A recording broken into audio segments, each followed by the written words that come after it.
Okay, Assalamu alaikum wa rahmatullahi wa barakatuh, my dear friends. I pray you're all well. Let's start the Q&A. Okay, feel free to ask any questions. We'll see what we can get through. Okay, Al-Fatiha.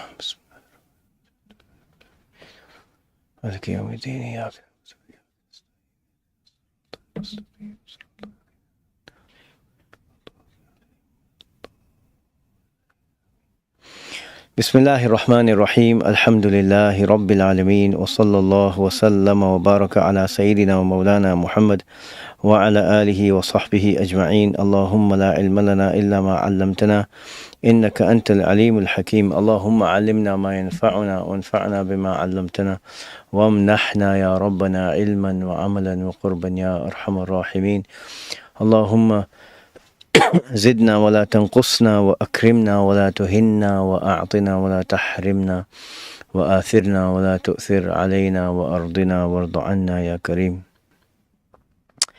So, okay, Alhamdulillah. We have some questions here. Let's look at them. So the first question is it permissible to buy and sell the Quran? So, yes. Yes, it's permissible to buy and sell copies of the Quran. It's permissible. Some of the ulama used to do it. For example, Mullah Ali Al-Qari, major Hanafi faqih, he was a calligrapher as well, and he would, I think he would write out the Mus'haf in a very beautiful and elegant way twice a year, or 2 copies in 1 year. I think he'd gift one, he'd sell one, and then live off its proceeds for the rest of the year. So yes, it is permissible. One really nice thing that the people of India and Pakistan do is that when it comes to selling or buying a copy of the Quran, they don't use the term buying or selling, or they don't talk about its price actually. They'd say the hadiyah, right? What's the gift that's given in exchange for this copy of the Quran? So that's very nice, and it shows a degree of love and adab towards the Quran, which is excellent, and may Allah reward whoever started this and whoever does this. So yeah, it's permissible. Wa alaikum assalam wa rahmatullahi wa barakatuh. I'll come to these questions. Let me just get one more from here. The next one is, how can we make worldly acts for Allah subhanahu wa ta'ala? This is similar to making it's like making your worship for Allah as well, by intentions, right? So if there's a mundane worldly act, that's, all you have to do is just bring to mind a good intention. You're going to have a meal, right? So part of this comes down to learning something about the sunnah and the words of the Prophet sallallahu alaihi wasallam. But for example, it's a sunnah to fulfill your body's rights. The Prophet said, inna li jasadika alayka haqqan. Your body has a right. So when you're going to eat, when you're going to have a drink, when you're going to relieve yourself, just intend, I'm going to give my body its right. And that's how you make a mundane act, like that. As some of the ulama have said, Al-Jurdani in his Sharh on the Arba'in says the same thing about sleep. Like when you sleep, if you intend this, and your sleep will be an act of worship. So through intentions, and that's one thing. Another way to make your acts of worship for Allah is to infuse them with elements of the sunnah. So you're walking down to the post office to post a letter. Just smile at people that you see, right? Just smile at them, and that's a sunnah, right? And the Prophet sallallahu alaihi wasallam would smile at people. So you've infused a sunnah of the Prophet sallallahu alaihi wasallam in the action. Another thing you can do is to infuse it with dhikr, the remembrance of Allah subhanahu wa ta'ala, or dua. And these two things, you can class it all as the dhikr of Allah, the remembrance of Allah. These two things bring a lot of benefit and barakah to things, and something devoid of the remembrance of Allah is devoid of a lot of good, right? So that's the general way in making that's the general way in making something mundane something for the sake of Allah. You can do that with exercising. You can do that with, calling a friend. I'm just going to keep up ties with this person, right? So, giving up the seat for someone on a train, you're showing good character. Bring these types of intentions in, and it will do the job. The simpler the intention, the better. So you don't have to have a list in your mind, well, I can do this and this and this. Just keep a simple intention. Just be good to people. Be kind, be polite, be considerate. And this is I believe this is within the realm of the sunnah of the Prophet sallallahu alaihi wasallam. Yassiru, yassiru wa la tu'assiru, bashiru wa la tunaffiru. And the other wording, where the Prophet said this to Sayyidina Ali bin Abi Talib and Abu Musa al-Ash'ari. He said, Yassira wa la tu'assira. Make things easy, don't make them difficult for people. Bashira wa la tunaffira. And give people good news so they come, and don't drive them away, don't chase them away, through harshness or these sorts of things. So that's the sunnah, being considerate, making things easy for people. So you do that. If you go to the supermarket, you finish with your trolley, go put it back into the bay where it's meant to be. Don't just ditch it on the side of the road. It make it easy for the employees who have to take the trolley back to the front, and you also don't risk the trolley just getting blown away by the wind and hitting someone's vehicle and damaging it, right? That's not making things easy. So being considerate is a tremendous way of showing the sunnah of the Prophet. And the same goes for with the family members, and they deserve that consideration more. So there are simple ways of making non-worship acts into an act of worship. That's Allah subhanahu wa ta'ala would be pleased with. Mullah Ali's masahif are still extant. Wow. MashaAllah. Yes, he was supposed to be very, very gifted, an accomplished faqih, an accomplished theologian, accomplished qari of the qira'at. He's got a sharh on the Jazariya, accomplished calligrapher, is MashaAllah, Allah bless him. Alright, let's have a question from here. Allah, wa alaikum assalam wa rahmatullahi wa barakatuh. Been trying to get hold of you during Friday office hours a couple of weeks now. That's strange. Yes, Friday at 3. I will yeah. Okay, and come on Friday, and I will be here. Let me just check. In any case, yeah, just Friday at 3, inshallah ta'ala. Past, it's not showing any. Okay. Alright, yeah. Okay, yeah, that's fine then. Friday. Right. Any questions? Allah. Can you explain Salatul Awwabin? Is it 6 raka'at more after the nafil of Maghrib, or same as Salatul Duha? Okay. The Salatul Awwabin in the Hanafi school, what does Awwab mean? I can't resist this one. Awwab, from Awba, to go back. So it's a level higher than Tawbah. So Tawbah, you turn back to Allah, you leave your sins, you turn back to the obedience of Allah. And then the motive for Awbah, for the Awwab, is higher. There's love and devotion, and it's a higher state. And so I believe that it's said that whoever prays these 6 units after Maghrib will be raised as one of the Awwabin. In the other madhahib, in the Shafi'i school, I think it's something like around Salatul Duha or something is called the Awwabin for them. They have a different position regarding it. Okay, so the Salatul Awwabin in the Hanafi school are 6 units after Maghrib, after the Fard of Maghrib. So Imam Ibn al-Humam and others have said that you can count your 2 sunnas of Maghrib towards those 6. And then a lot of people pray 2 sunnas for Maghrib and then 2 nafil prayers with that. So you could just add 2 more and you've got your 6 there. So the 3 fard of Maghrib, your 2 sunnas, and another pair of 2 units, and you're done. The Salat al-Awabin is done.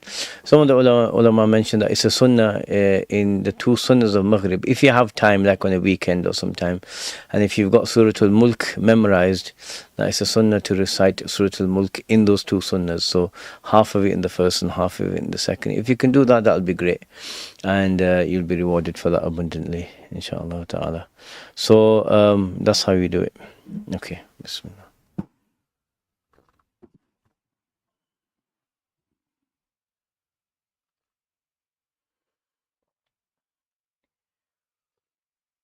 A gaming related question. Let's have it and let's see. If I get my dinner, I'm just joking. Okay, how am I supposed to look at my nose during sujood? Yes, the adab is that when you're stood, a lot of people don't get this actually, that to have your neck lowered, like the head lowered, is one of the makruhat of the prayers, disliked. So you keep your head facing forward and then look down in the general direction of where your head's going to go for sajda. And it doesn't have to be exactly on the same spot, just generally there. When you're in ruku', you look at your toes, and when you're in sujood, you look down at your nose. And then they say when you're doing the 2 salams, you look at your shoulders, right? And that's where you look. So in your sujood, you look, yes, you do look down at your nose. Allah, how are my arms and elbows supposed to be during sujood? Okay, so your hands are supposed to be next to your face, right next to your face. So you're doing sajda between your two hands, right? And this naturally, if you're praying, like if you're praying a nafil prayer, or if you're praying a fard alone, or witr alone or something, and there's no one there, you have your arms stretched out. So Subhana Rabbiyal A'la, like that. If you're praying with people in a group, like in the mosque, then obviously if you have your arms stretched out, you're going to cause the people next to you discomfort. So there you tuck your arms in and you do the sujood like that, Subhana Rabbiyal A'la, and that's how it's done. Okay. Allah. Okay. Right.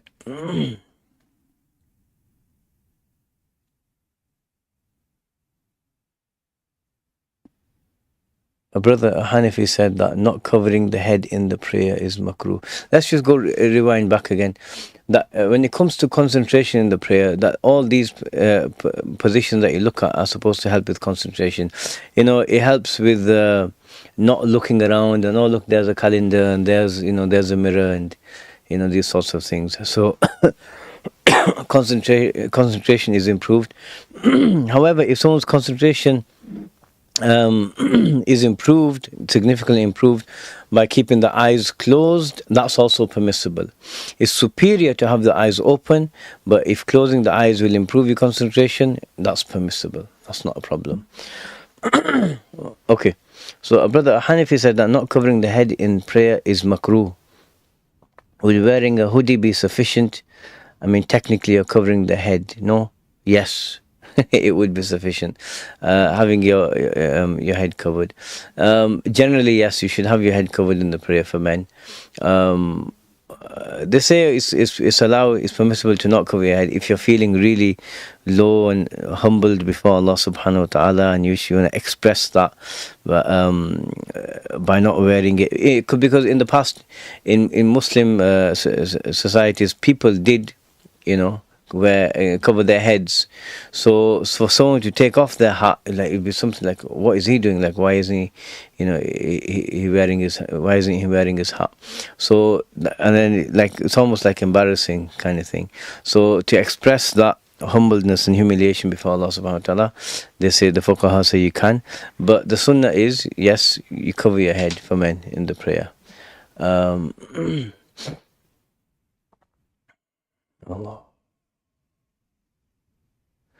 Okay. A scholar in Seekers Guidance told me that if there's a difference of opinion among scholars, I trust I talk to my heart or something. And no idea what that means. It might have been me, actually. I do remember saying something like that.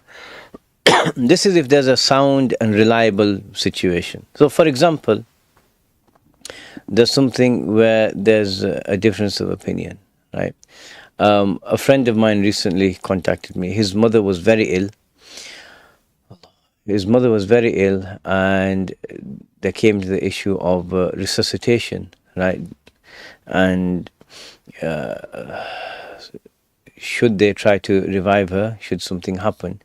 And he spoke to me, and I said, look, I know the situation you're in. And I mentioned that amongst the contemporary ulama, there's a difference. Like if someone's on if the machines are keeping a person alive, can you switch them off? And there have been scholars that have said yes, and some have said, you should try to maintain their life like that. And this issue of the revival, right? Is it wajib? No, it's not wajib, right? Just like taking medication technically isn't wajib. And then, so it was down to the question of if they did revive her and then she'd lost her eyesight, she'd lost so many other, she was half paralyzed, and may Allah reward her. May Allah subhanahu wa ta'ala reward her with a high rank, with His forgiveness and mercy. I mean, and so I said, they're the positions, and then you decide. So this is when there's two valid positions, not halal and then multiple haram, and you pick. No, it comes really. It comes down to this hadith of Wabisa, one of the Sahaba, and he went to the Prophet. And the Prophet sallallahu alaihi wasallam said, "Ji'ta tas'alu 'anil birr wal ithm." Have you come to ask about what's right and wrong, what's good and evil, good and sins, good deeds and sins? And he said, "Istafti qalbak." Ask your heart. Now, this wouldn't apply to everyone and not in every situation. You have to have a Quranic and an Islamic perception of the world. And when a person has that, when they see something which is right, or when they see something wrong, their heart inclines towards the right and inclines away from the wrong. Because they can see, well, this is strange, that's very close, or that's doesn't resemble the action of someone who's doing something permissible. So their heart would incline away. And so this Sahabi was clearly, connected to his heart and on the fitrah. So the Prophet said to him, "Istafti qalbak." And then he said that al-bir he said the evil is what chafes in your heart when you're feeling uncomfortable. وَإِنْ أَفْتَاكَ النَّاسُ أَفْتَوْكَ. Even if people tell you that again and again, many people say, no, this is fine, this is fine. If it's bothering you, then it's an issue, right? It's wrong, it's a sin. So this is what I was saying, and good is what you feel comfortable with. This is also dependent on the person. Not everyone is in this situation, and then there are certain people who just they're unaware of what Islam wants, and they just live. They just turn up to a mosque when someone dies for a janazah or something, right? And or their own janazah. So someone like this with no awareness of what the deen is saying, if you say to them, ask your heart, and they'll be like, yeah, great, I can go do what I want. It's not like that. So if he said to you, ask your heart, it will have been on this matter, two permissible issues. What does your heart tell you? Right? If they're both allowed, one might be a dispensation, and one might be a position that it maybe is a little bit stricter. But like someone asked me recently, a sister works for a company, and the company sells products to Israel, and they were like photocopiers or something like that, and she didn't feel comfortable, right? And I said the fiqh of it is that working for that company is fine, right? Everyone buys photocopiers and whatever, and these sorts of things. Working for it is fine, even if they got some sort of exclusive contract. But I said that if in your heart you feel like, I don't want to work for them because of their, dealings with Israel, as I said, fine, follow your heart. And there's no point taking a fiqh position, a valid fiqh position, if there's also another valid one that if you don't take it, you can just be kicking yourself, afterwards. So if they're both valid and sound, then take whichever one feels safer. And so it will be something like that. Couscous. Your name, when I read that, I keep thinking of hummus and then couscous. Maybe because I'm hungry. All right.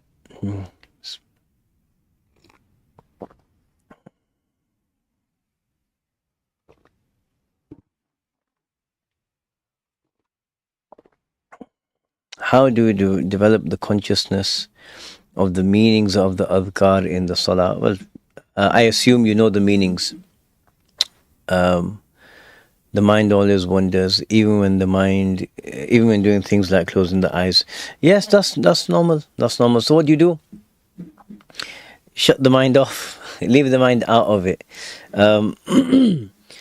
Shaykh Ali al-Jamal, this great Moroccan scholar, he used to call calamities, problems in a person's life, al-Hizatul Kubra, the greatest prize. And he called them Laylatul Qadr. He called calamities Laylatul Qadr. Right? On Laylatul Qadr is better than 84 years of worship. You get more rewards. So he said calamities are times where a lot of problems coming down, and it's improving your heart, your state. It refines your soul, basically. Even though you might feel horrible during it, but under the bonnet, it's doing a lot, right? So he said that. Why? Because in those times, the believer is doing works of the heart, patience with the difficulty and having a good opinion of Allah, putting up with the difficulty, and just being beaten, right? These things affect the heart in such a way that he said these works of the heart are like mountains when compared to works of the limbs, just outward actions without the heart in motion. And they're like, ants, something really small compared to mountains, when you compare them to the works of the heart, in terms of reward and how they improve a person's standing with Allah subhanahu wa ta'ala. So use your heart. And a simple thing to do when you pray, just think, I'm going to just pick one thing in life that you love. It's in your life. It's a blessing. If you didn't have it, life wouldn't be the same. You'd be miserable, right? And just pick that one thing. Pick a different thing for each prayer. Just 30 seconds as you walk into the prayer, when you're making wudu, think of one thing, and just think, I'm just going to feel gratitude for this, right? You have a nice meal, right? Someone cooked you a nice meal, and then when you're praying, alhamdulillah, and just feel, oh Allah, thank you, right? And if you're praying behind the imam, when you don't have to recite, just do that. Just keep thinking, oh Allah, thank you, alhamdulillah, and bring that gratitude up, right? And then, as we talked about last week, gratitude makes a person fall in love with Allah subhanahu wa ta'ala.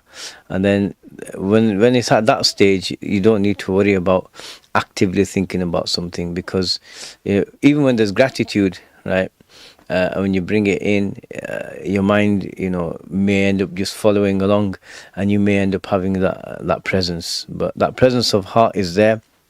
وَأَقِمُوا الصَّلَاةَ لِذِكْرِي, Allah subhanahu wa ta'ala said to Sayyidina Musa.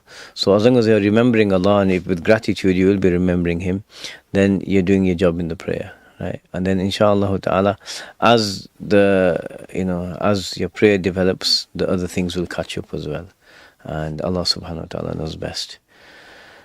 Okay. Wa alaikum assalam wa rahmatullahi wa barakatuh. Okay, right. is it preferable to read another surah after the Fatiha if I'm praying 3 or 4 rak'ahs? If it's a fard, no. Right? If it's a fard like Maghrib or Isha, then no, you just go. For your sunnas, then yes, you have to. You recite the Fatiha and then another surah. Alaikum assalam wa rahmatullahi wa barakatuh. Do the Hanafis requiring covering of the aura even when alone? No. Like you can go have a shower, you can have your aura uncovered, no problem.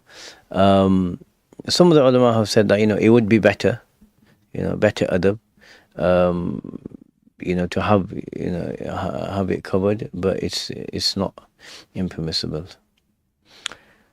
Okay, in terms of zakat, is there zakat on waqf property?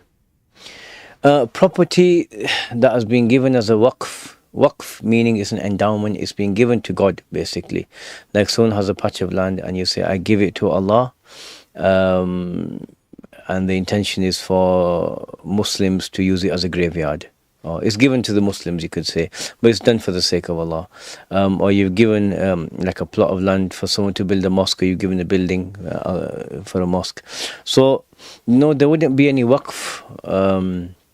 There wouldn't be any zakat due on this because it's no longer the property of the person who gave it, right? It's been given to the Muslims in general, or to Allah subhanahu wa ta'ala, depending on the perspective that you look at it. So no, you can also do waqf of things that generate income. So in the past, people would do waqf of lands, and then anything grown on that land would be given to, it would be sold, and its profits would be given to a particular cause. Or like I heard Shaykh Muhammad al-Yaqubi, hafidhahullah, saying that in Damascus in the past there was a waqf for the khatib of a particular mosque. And that was his job. He'd get paid a salary just to turn up and deliver a sermon. Once a week there'd be a waqf for the imam of this mosque and that mosque, and so there were many awqaf.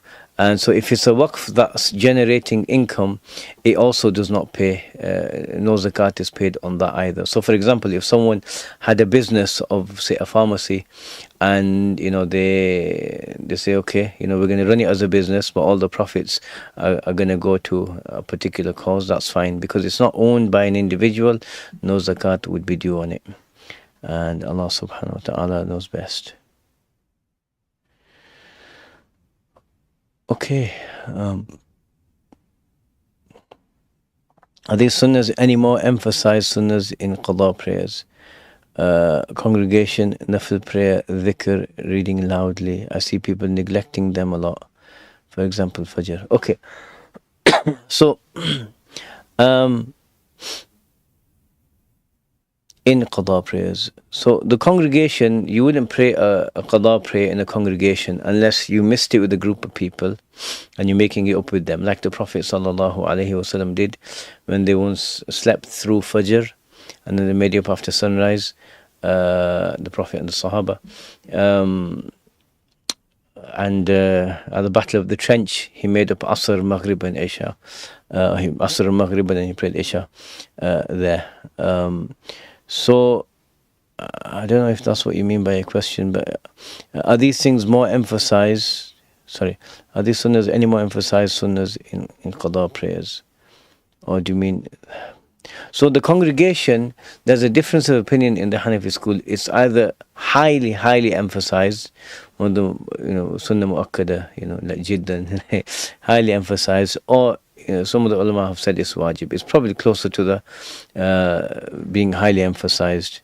So nafil prayer, nafil is nafil. It's a voluntary action that there's no blame on someone who doesn't do it. And it's great for someone who does. Although when you look at the words of the fuqaha, sometimes you understand that they classify fard, wajib, and then everything else. So sometimes the sunnah mu'akkada prayers, they're also classed as nafil, but it doesn't mean that they're like if you just don't do them, there's everything's fine. If you regularly miss this emphasize sunnas without a valid reason, then it could be sinful, right? Okay, dhikr. Yes, dhikr is a general sunnah of the Prophet. كان يذكر الله على كل أو في كل أحيانه. Sayyidah Aisha said, رضي الله عنها, that he used to remember Allah subhanahu wa ta'ala in all his moments, constantly making dhikr or dua or something of the sort. Reading loudly, I assume you mean the recitation of the Quran. All of these things with the congregation highly emphasized, but the rest of them are voluntary. And if someone neglects them, then they're not things that are a must. Like, you're not deficient if you don't do much dhikr. Whereas if you do more, great, right? But you could have someone who just prays his 5 prayers, and he just lives as a Muslim, good character, great, so he's doing a lot. But Fajr, yes, Fajr, if it's missed due to neglect, like someone just out with the boys till 3-4 o'clock in the morning, comes home and then he thinks, yeah, I'll get up for Fajr. Like sometimes people may do, but if it's due to neglect and they're missing it, then it's not the best approach, is it? A believer tries to pray all 5 prayers on time, and Allah subhanahu wa ta'ala knows best. Okay, if you have a property which you do not use but have given to your parents for their use, and the rent from that is used by them, does the person still have to pay zakat on that? If you still own it, if it's still your property, then you would pay zakat on the rent. But what would you do? You'd say, let's say you pay your zakat on the 1st of Ramadan. 1st of Ramadan comes and you take all your rental income that you've got for the year. Does it take you over nisab with everything else that you've got? Does it take you over nisab? Like, have you got cash, gold and silver over nisab? If so, then yes, you would pay zakat on the rental income, because it's a form of income, even though you're giving it. If you still own the house, if you just told your parents, here, you take care of it, and whatever money comes, you can spend. It's like you're giving them money, basically. So you would pay zakat on that income. But if you've given the house to them, they're the owners of it, then it's got nothing to do with you now. So that's their financial issue. So if they have to pay zakat, then if they're eligible to pay it, then they would pay it. Otherwise, for yourself, no, you don't pay zakat on that. But if you still own it, yes, you would. Okay.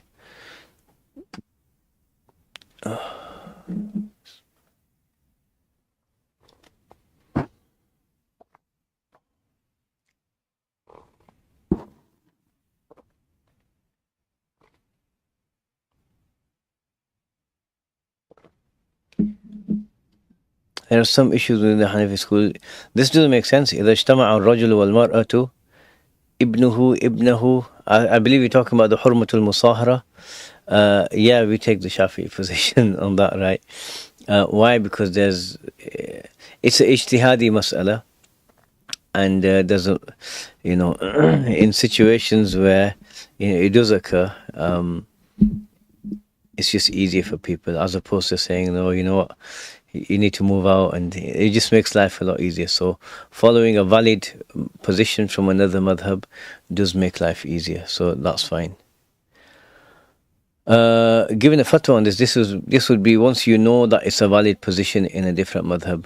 What you'll find when you study the books of the Hanafis, they'll say, وعند الشافعي كذا وكذا. They'll say this is his position, but it turns out, well, actually no, it's not. And so you have to check it. All right.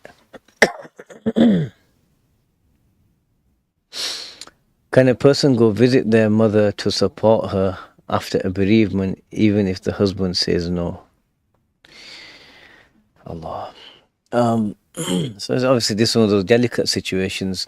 where clearly there's a need for someone to go and I assume, I mean, let me answer this on the basis that the mother's close by and say not necessarily it's a different country or something like that. So there's a balance here because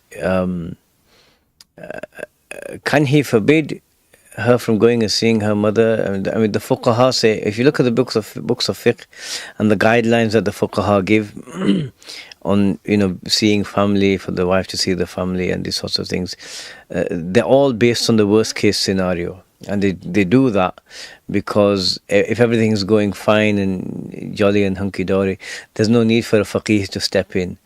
But so even on the worst case scenario, they say that the husband, she's allowed to go see the parents once a week, right? So that's the worst case scenario. So here, clearly, she has a religious duty towards her mother. And I would say that someone like this, you don't want to make the situation worse, the relationship with the husband worse. So it may be worth just sitting down and discussing the matter, and trying to get the husband to see your perspective. It's a bit heartless to kind of say, no, don't go see your mother after the father, after bereavement. It's not the ideal. It's not something a believer should be doing, right? So generally, within reason, yes, she can go, right, and visit the mother. But he does have a right to say no in certain situations. Like if it's excessively long, and I did discuss this last week as well. But yeah, so here it's you don't need a faqih's answer. Istafti qalbak. It's one of those, the husband should say, ask your heart. It's one of those situations where it's a bit of a grey area. Yes, the husband does have certain rights, but there are other rights that the religion has given and obliged people with. So yeah. But if he says no, he can't say no, absolutely no, like 100%. She is allowed to go visit her mother, so she should just go, keep it brief, and ensure it doesn't lead to an argument at home. That's probably the best approach. Okay. Should Dhuhr Akhir be performed if masjids are too near to each other, or if the khutbah is not fully in Arabic?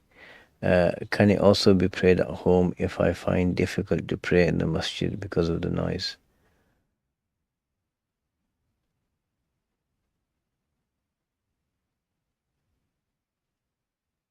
I assume you're talking about Jumu'ah. One of the conditions of Salat al-Jumu'ah is that the khutbah and the prayer need to be concluded before Asr starts.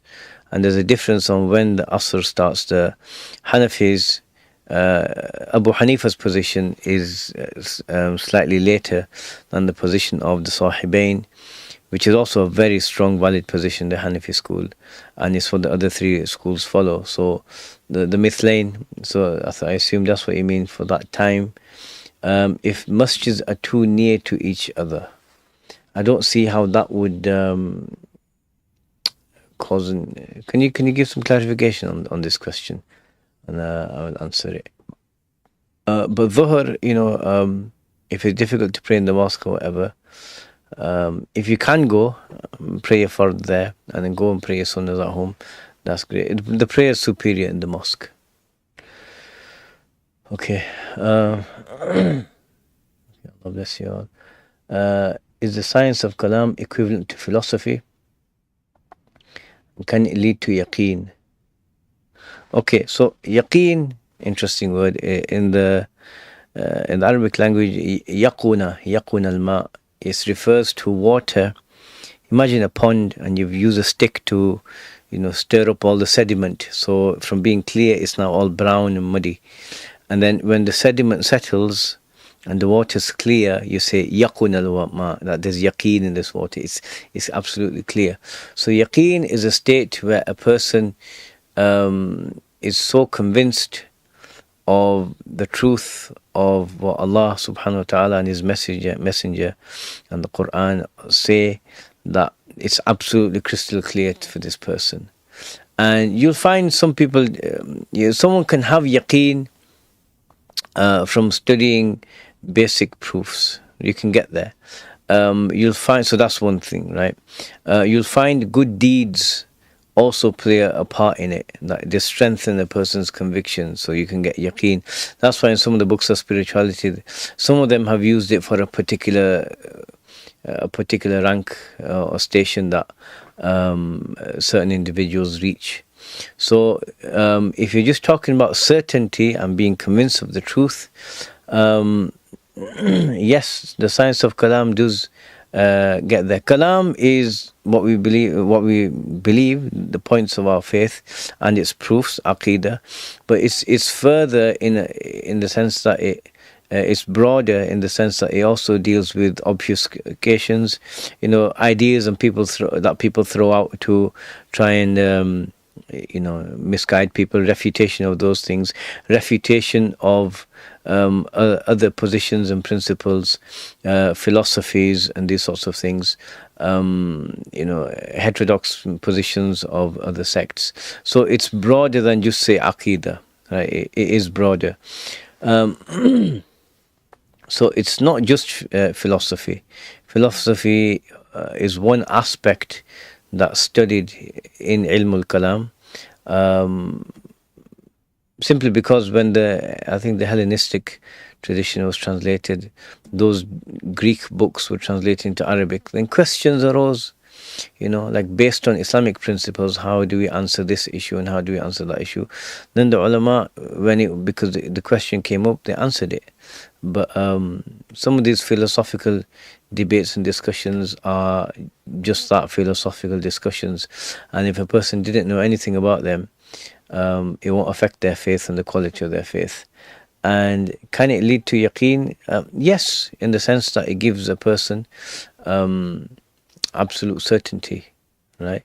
But is it the only thing that can lead to yaqeen? No, even aqidah and the science of tawheed can lead there. And just basic beliefs, right?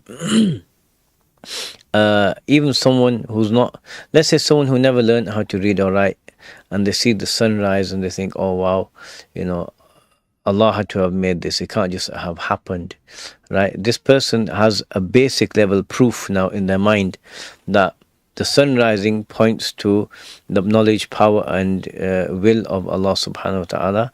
Therefore Allah made it, so therefore he has knowledge, power, will, he exists. So there's there's actually subtle implied rational arguments there. So this person can have certainty without having studied or without having delved into complicated rational discussions. That's why they say in many places, like in some of the works, they'll talk about the imanul ajaiz, the iman of old women that is so solid and firm. Why? Ladies who spent a lifetime raising believers and serving and helping believers, in their family and doing their own worship and dhikr, that when they're old, it's just solid. And whereas someone who's just doesn't have all those years of good deeds and worship behind him, he might throw himself into rational arguments and then just start feeling confused, like, oh my God, what's going on? Right? So iman al-aja is the iman of old women, solid. Okay.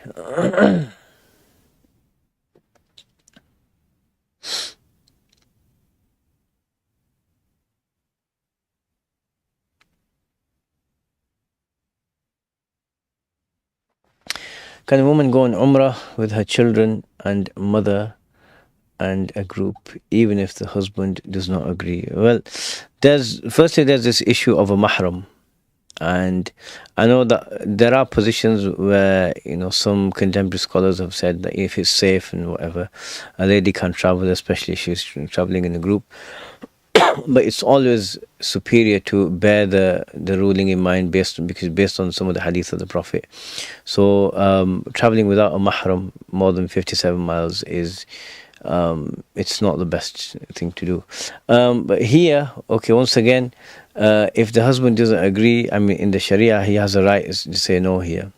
And you may think, oh, it's a good deed, but there are other aspects. I touched on some of these last time. Here, you don't need a faqih's answer, right? Because, the faqih might say, yes or no. And either way, what you're going to get is you're going to get issues being caused. Because if she goes and, he said no, I mean, technically he has the right to say no, then it just causes animosity. And at the same time, just going and not caring about what it's going to cause animosity. There's that whole issue of the letter of the law and the spirit of the law. That a believer's focus should really be, I mean, both sides, right? Husband and wife, the focus should be on the sunnah of the Prophet, how the Prophet was. What did I say earlier on? The hadith about being considerate. So yassira wala tu'assira, make things easy and don't make things difficult. So this is something both sides should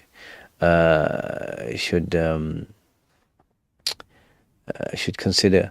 And if this is a general trend that he keeps saying no for some reason, you can't do this, you can't do this, you can't do this, that's a problem.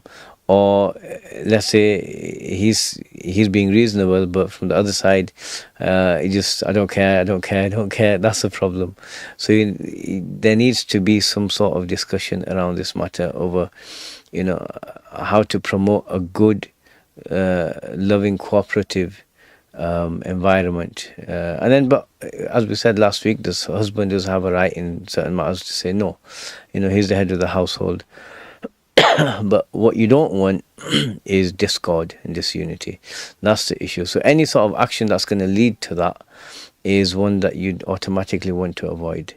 And it might sound like, well, we want to go do a particular thing, an act of worship is great, but then also having a good, healthy home environment for the children and, for the spouses, that's also an act of worship. So don't let one cost you the other, right? If she has enough money for the Hajj and someone to take her, a mahram, then I believe she can go, right, even without his permission. But once again, you'd also consider that in there. I hope that helps. Allah.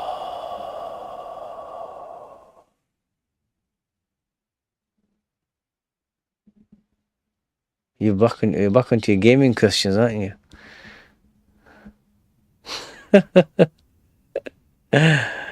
Let me think about answering this. I've answered this before, 2 or 3 weeks ago.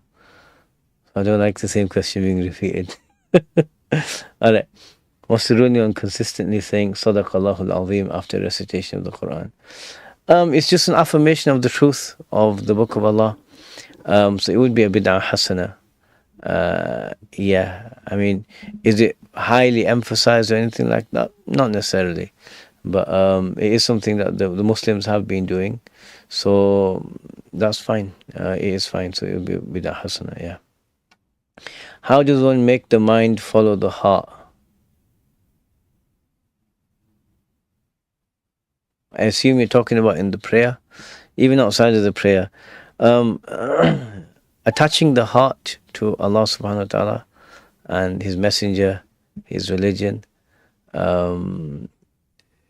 that's the first step.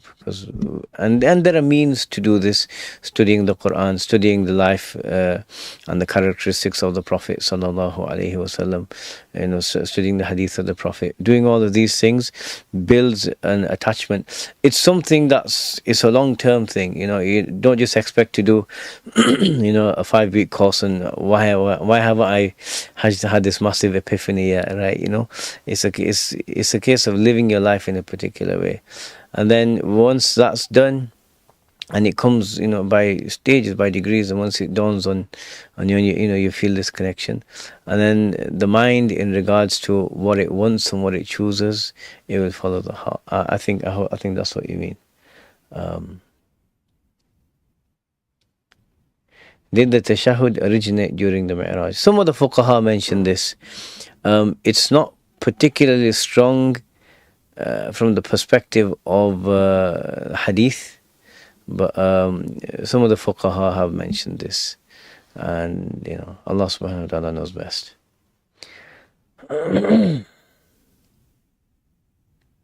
More gaming questions. I've answered these before, man. Come on. Killing in a game isn't necessarily, you're not really killing a person. It's not necessarily the same as, violence to a person. So,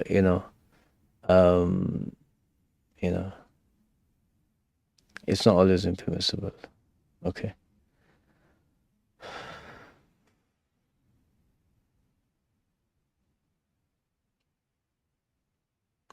Is the prayer valid? For example, if we start going into ruku' a couple of seconds before we finish the Fatiha or any other steps of prayer?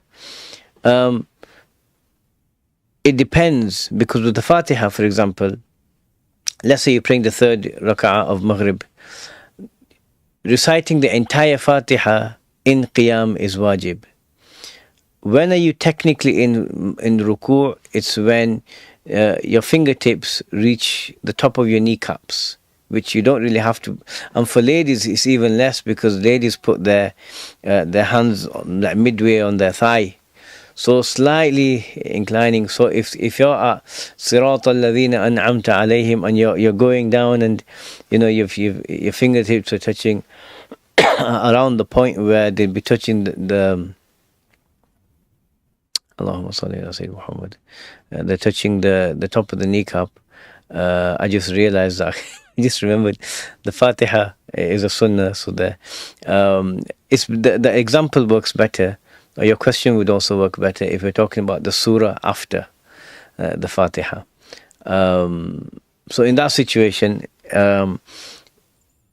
it's wajib to recite 3 verses, or 1 verse which is equivalent in length to 3 short verses, right? So if you start going into ruku' before you've recited anything that's the equivalent of this, and your fingers tips touch the top of your kneecaps or in that area, then technically you haven't fulfilled that wajib, so it could be a problem, right? So rather, the sunnah is, what's wajib, just stand there, finish your recitation. Once it's done, then start moving, right? Otherwise, you could have a slightly deficient prayer. Allah. What's the ruling if I'm having problems with my menstrual cycle caused by the birth control I'm using? That's too vague a question. Send us a question in, and inshallah we can look at it. But a lot of the times, I looked into this as well, actually, and because what happens is with some of the birth control medication, what it does, it reduces the buildup of blood on the uterine wall. So at the end of when the menstrual cycle would have happened, some blood does exit the womb, and I don't know if the doctors class this as menstruation or not, but the fuqaha certainly would. So even if there's just a few spots, it's still classed as blood. If it continues for 3 days, it would be a menstruation. But yeah, this question is a bit too vague to answer. Okay. The mosque is like 1.5 kilometers away from my home. Putting on clothing, walking to the mosque, and again, is quite burdensome. Is it still obligatory for me according to understanding? I never said it's obligatory. Some of the ulama have said it's wajib, but I said that the stronger position is that it's a highly emphasized sunnah. So, if it's really difficult for you like that, then pray a couple of prayers in the mosque. Try and pray Fajr in the mosque, and try and pray Isha in the mosque. Or if you can like in winter, you might as well just go, go sit in the mosque from Dhuhr until Maghrib, if that's the case. Walking a kilometer and a half there, kilometer and a half back, and if especially say if you're working from home or something like that, it can get very difficult. And and also, like, if you've got kids, family, and like, in some situations it can be quite time consuming in that regard. You're rewarded for it all, and it's all benefit, but sometimes if there are other things that also need to be done, you can pray at home with someone. But if you can't make make it to all the make it for all the prayers to the mosque, just do a couple. Do what you can, right, without putting undue difficulty on yourself. The year is 2020. The year 2023 has already been a great blessing to me through the sincere help I got from. Okay.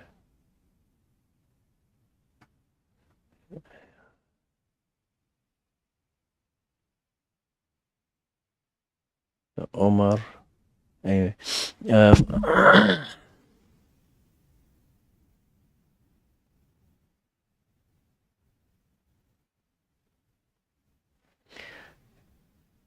Yeah, that's fine. We don't really need advertisements here, but Allah bless you if you feel that there's been an improvement for you. Okay. Allah.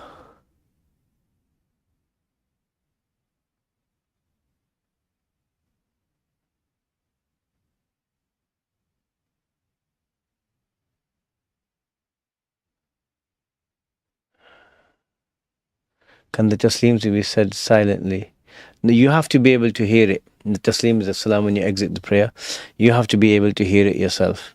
Or if it's loud wherever you are, you have to say at a level that's audible enough for you to have to hear it if there was no sound. Like, let's say there's a big group of people there, and they're just making a lot of noise. Had they not been there, if you said Assalamu alaikum at a level where you could hear it, that's sufficient, even if you can't hear it otherwise. Okay, the same with the takbir. No, that's the ruling for the fard and the sunnah prayers. Okay, can you help me understand why or what reason caused our beloved Prophet sallallahu alaihi wasallam to divorce his wives? Doing so for no reason or simply because he was upset? I can help you, and I'm going to help you by directing you to the Seerah class that I taught. It's towards the end. If you just go through the descriptions, look from 75 to 90 or somewhere there, right? I covered this in detail, inshallah ta'ala. If you haven't studied the Seerah in general, do it. Do study the Seerah. If you haven't studied the Seerah that I taught, do that. Seerah is a really beautiful topic. It also helps when you study it with context, and that's why our course is called The Prophetic Life in Context, because you need to know how the world was, how the Arabian society was when the Prophet ﷺ was calling people to Allah, and then the different dynamics between people and situations. A contextual understanding of this brings it to life, right? You get a much greater understanding. Otherwise, a lot of times people just study it or just read the text without context, and there's generally some confusion. So this is the perfect thing, to go there and study it for that. Okay, Allah bless you with that.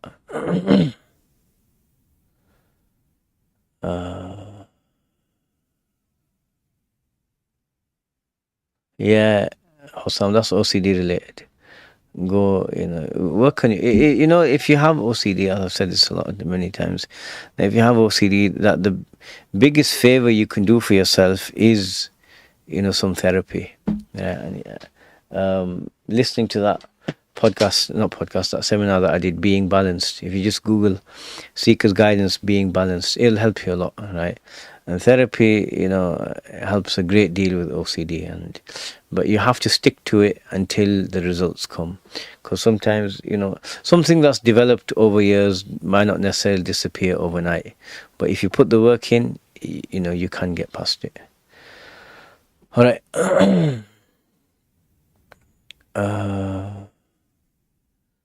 How do we observe the order of gaze when interacting in real life or watching videos of women without hijab or with purpose of work? I did cover this a couple of weeks ago. If you have to engage with someone, just do so. Look at them.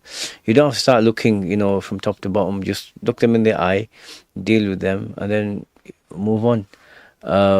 It's as simple as that. You don't have to make it too complicated. Right, and then when you don't need to look, just don't look. Right.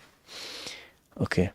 My mother uses fabric softener, and I check the ingredients from one specific bottle. The ingredients seem largely, I think, unproblematic, except for colorant or perfume, where I don't know the origin. Just Google it. Would my past prayers be invalid if it turned out to be najis? It depends on what it is, right? So don't stress about it. Because sometimes, there might be something from, a haram source, but it's altered in the chemical production process. I hardly doubt there's anything najis in some fabric softener or anything like that. It's all chemical based, right? Even if they were to use something that's got an animal origin, it has to have gone through some, you're not finding lumps of flesh pouring out the bottle, are you? So you have to have gone through some process. So the assumption would be that, it's tahir.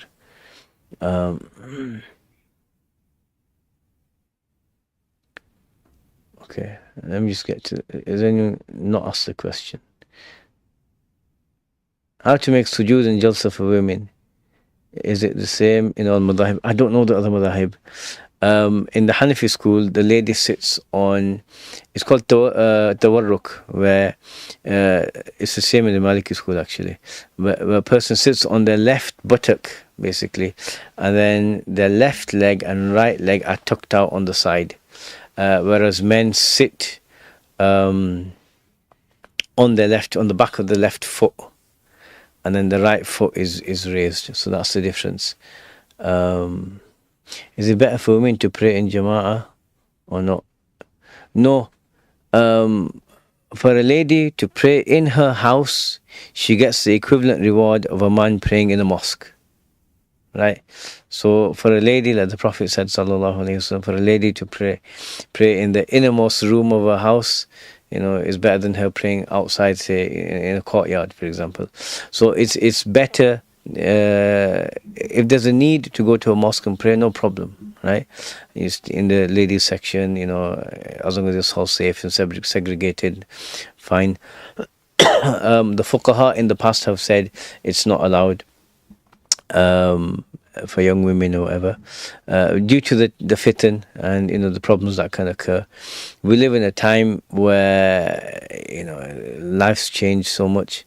And sometimes people need, to be in a mosque, for example, say to go for some classes or something, or to go to an event that, that to help them stay inspired and practicing their deen. It's very hard for someone who's just stuck in their room with YouTube, to just,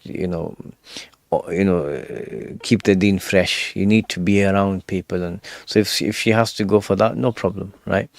And, for that reason. So as long as there's no other potential problems of bumping into someone she's not supposed to be with or whatever, and segregation issues. So it's superior for a lady to pray by herself. It's makruh tahrim for ladies to do their own jama'ah with the lady leading, so that's not allowed. All right, anything else? We have to stop.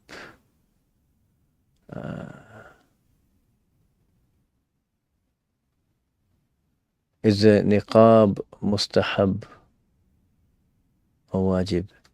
In the Hanafi school, it's wajib in situations where there's likely to be a fitna, where men and women are in an environment where there's a lot of frequent, regular interaction, and maybe getting,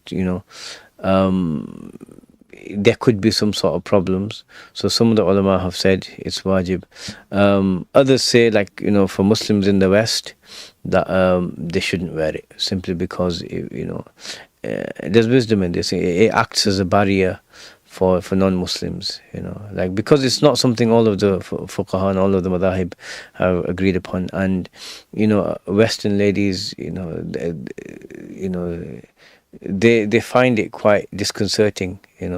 They can see someone dressed as a modest Muslimah with a hijab on, and they could see themselves in that situation. But the niqab has connotations, and it brings all these images to their mind, which are wrong. If a sister wants to wear a niqab, no problem. But they all think, oh, they're all forced into doing it or whatever.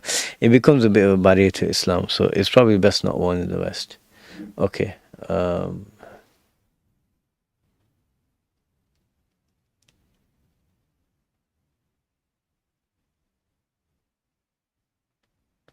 Can you talk about how to organize your bookshelf?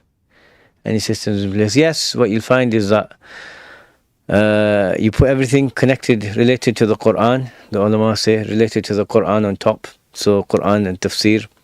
Then works related to the hadith of the Prophet sallallahu alaihi wasallam, and then you have the seerah, the shama'il, then aqidah, and then works related to Arabic language and these sorts of things. I have a slightly different setup. I do have all the Quran and tafsir works on the top, but I have my fiqh books in front of me over there. It does make it hard to get to them at times with the desk. I have my hadith books on the side, and I have certain other sections, but that's just a general way.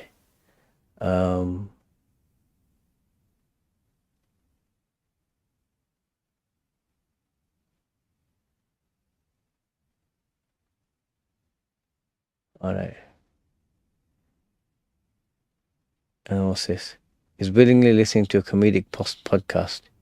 Yeah, ignore it. If there's these kufr statements, if they're mocking Islam or something like that, then no, don't listen to it. Don't give me your attention. Alright, Allah bless you all. I think I've got through most of it. If I haven't answered, as long as it's not a repeated gaming question, come next week, inshallah, and I will do my best to answer it. Okay, Allah bless you all. I have a tafsir class to record now.